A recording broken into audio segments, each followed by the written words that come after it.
So let me tell you a little bit about Bob. This is original Bob, I believe. Nope, that is also Bob. I can see the sticker. I have two of these. They're twins. One is Bob Vila. The other one is also Bob Vila. The first one got stolen, so because I had already set this up and didn't have another mower, I found a cheaper one online and worked it out to have it shipped, and instead of like yard sale kind of thing. So now I have two, and this is also Bob. This is what it's like to have one of these things.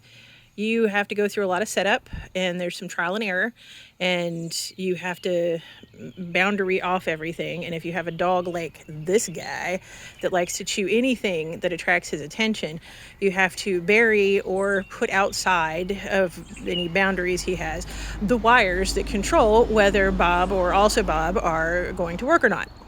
So it's a fun little thing. I enjoy having also Bob and Bob, but they get into stuff.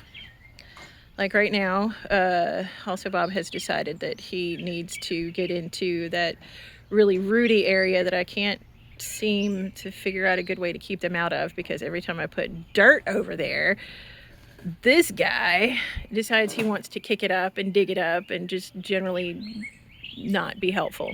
So there's that. And now Bob is stuck. So we are going to go over and unstuck Bob.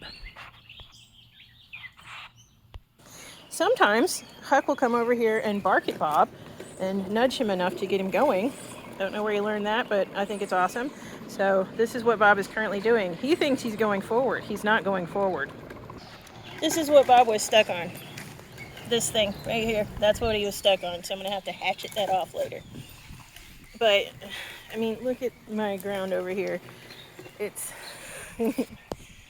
it's kind of nothing but roots over here by the fence. Bob just hit something else. Probably a toy. Oh no, this time it was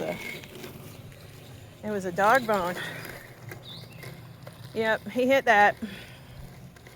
So, I mean, you know, if you don't have one of these with all of his toys and holes in the yard, then a Bob is a wonderful thing. Like I had a lot better luck with the Bob and the also Bob before I got Huck. But I've had Huck for 8 months now, and we only got Bob out a few weeks ago because it finally started to grow grass around here. And now, let's see his problem solving skills. Sometimes he can figure this out and sometimes he can't. And then I have to come over here and rescue him again.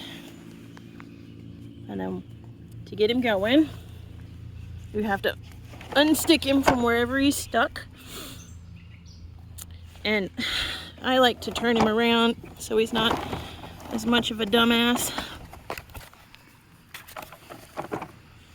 And then when it's blinking rapidly like this, and you know he just had an issue, you hit stop, and then you hit play and check, so that he knows it's time to get started again.